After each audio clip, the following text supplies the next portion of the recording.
அஜித் வாழ்க, விஜய் வாழ்க சொல்றதை நிறுத்திட்டு நீங்க எப்போ வாழ போறீங்கன்னு கேட்டிருக்காரு. அதை பத்தி என்ன நினைக்கிறீங்க?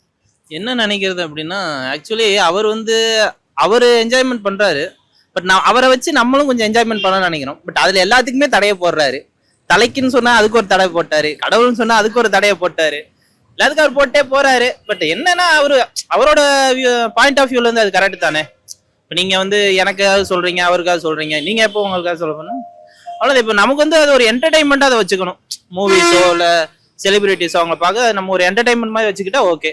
பட் அதவே ஃபுல் டைமா பண்றது எல்லாருக்குமே அது இதுதானே.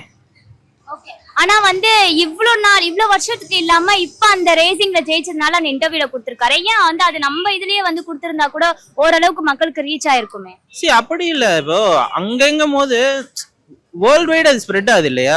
இப்போ நம்ம இங்கன்னா நம்ம சேனல்ஸ் மட்டும் தான் கவர் ஆகும். மிஞ்ச போனா என்ன நம்ம தமிழ்நாட்டுக்குள்ள கவரும்.